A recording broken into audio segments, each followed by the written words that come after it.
الحمد لله رب العالمين والعاقبة للمتقين والصلاة والسلام على سيد الأنبياء والمرسلين وعلى آله وأصحابه وذرياته أجمعين وعلى من اتبعه بإحسان إلى يوم الدين.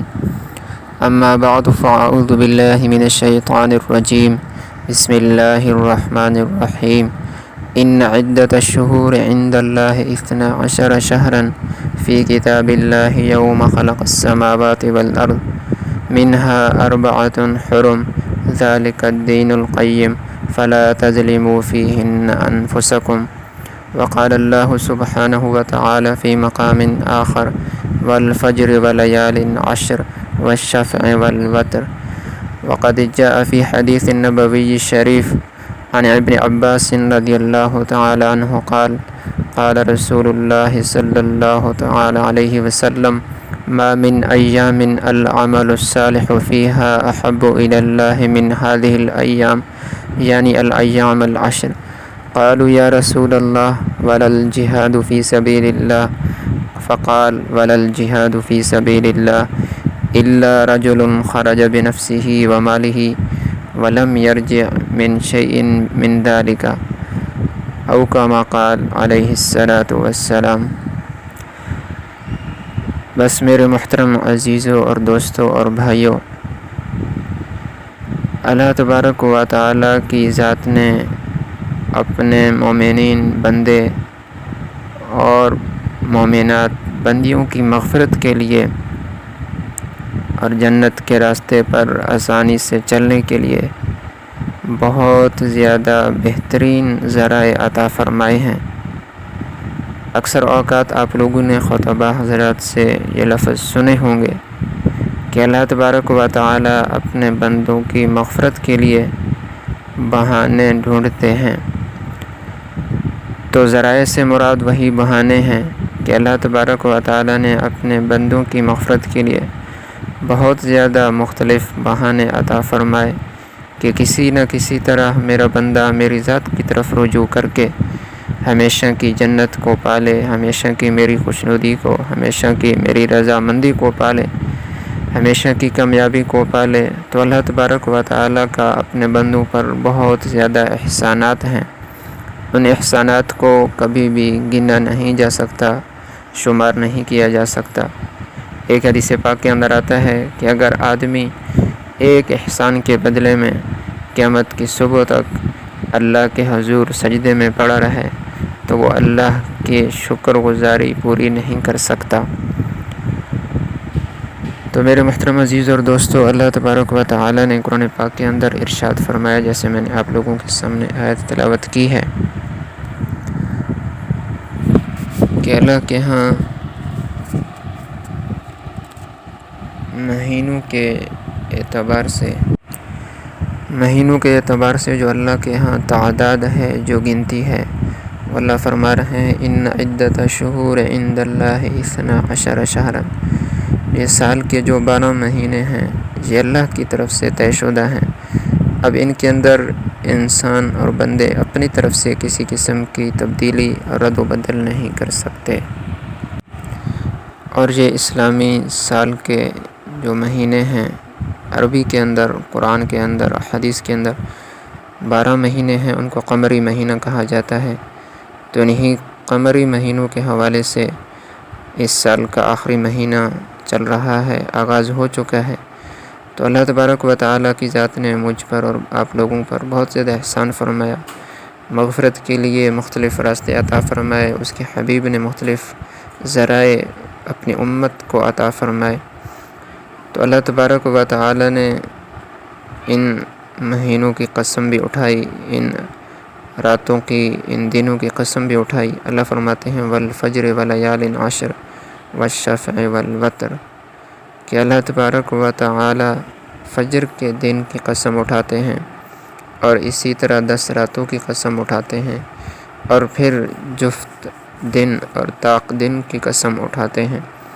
تو میرے محترم عزیز اور دوستو، اللہ تبارک و تعالی تو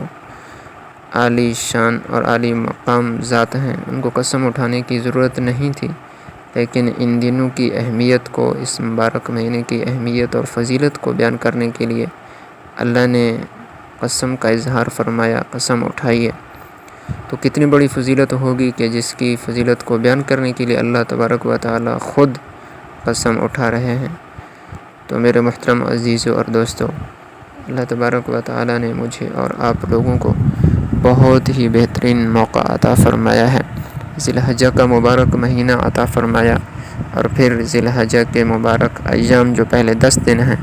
یہ عطا فرمائے ہیں۔ اللہ کے حبیب صلی اللہ علیہ وسلم نے فرمایا، ما من ایام العمل الصالح فیہا احب الی اللہ من هذه الایام، یعنی الایام العشر۔ ایک آدمی پورا سال عبادت کرتا رہتا ہے، مختلف عبادتوں میں مشغول رہتا ہے، وہ عبادت اپنی جگہ پر، وہ مشغولی اپنی جگہ پر، ان کا ثواب اور ان کا اجر اپنی جگہ پہ اللہ کے ہاں متعین ہے۔ لیکن اللہ کے حبیب نے فرمایا کہ جو ان دنوں کے اندر جو عبادت کی جاتی ہے، جس درجے کی بھی کی جاتی ہے، وہ اللہ کو پورے سال کے تمام مہینوں کے، تمام دنوں کے، تمام لمحات سے زیادہ محبوب ہے۔ صحابہ بیٹھے تھے، صحابہ نے عرض کیا کہ یا رسول اللہ ولا الجہاد فی سبیل اللہ، کہ اللہ کے راستے کے اندر جہاد کرنا بھی ان دنوں کی عبادت سے کم پڑ جاتا ہے، اس کی فضیلت کم ہو جاتی ہے، اس کی اہمیت کم ہو جاتی ہے، حالانکہ وہاں تو جان کی بازی لگانی پڑتی ہے، خون کا نذرانہ پیش کیا جاتا ہے، اللہ کے دین کے لیے انسان مر جاتا ہے، شہید ہو جاتا ہے، قتل ہو جاتا ہے، اپنی جان کے نذرانے پیش کر دیتا ہے، تو کیا اس کی اہمیت کم ہو جاتی ہے ان دنوں کی عبادت کے مقابلے میں؟ تو اللہ کے نبی نے فرمایا وَلَا الْجِهَادُ فِي سَبِيلِ اللَّهِ، ہاں میری بات سن لو، ان دنوں کے مقابلے میں جو عبادت کی جاتی ہے تو وہ عبادت جہاد کے مقابلے میں نہیں ہو سکتی، مگر اللہ کے نبی نے تخصیص فرمائی ہے، خاص فرما دیا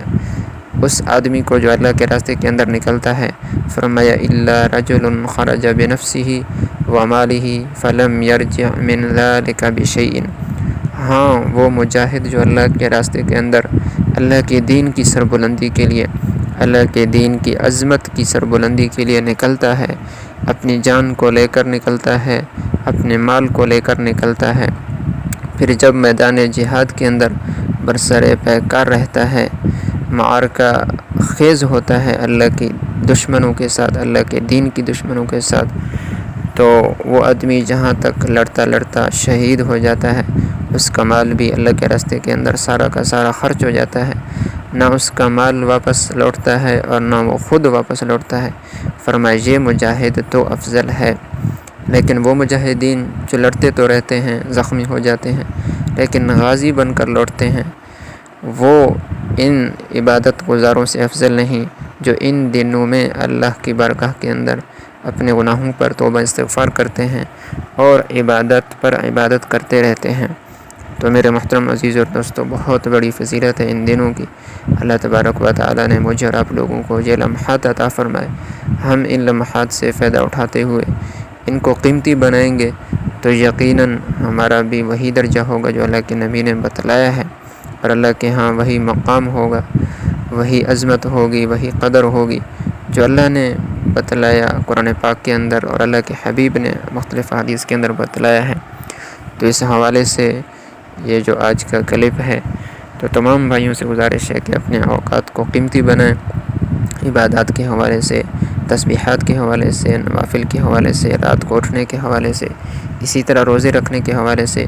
اور انشاءاللہ اس کے فضائل مزید ہم آگے مختلف کلپس میں بیان کرتے رہیں گے۔ اللہ تبارک و تعالی مجھے اور آپ لوگوں کو ان اوقات کے اندر زیادہ سے زیادہ بڑھ چڑھ کر عبادات کرنے کی توفیق نصیب فرمائے، اور اپنے گناہوں پر اللہ کے سامنے، اللہ کے حضور رونے کی اور سر بسجود گڑ گڑانے کی توفیق نصیب فرمائے، اور جنت والے راستے پر چلنے کی، حق کے راستے پر چلنے کی توفیق نصیب فرمائے۔ وآخر دعوانا ان الحمد للہ رب العالمین۔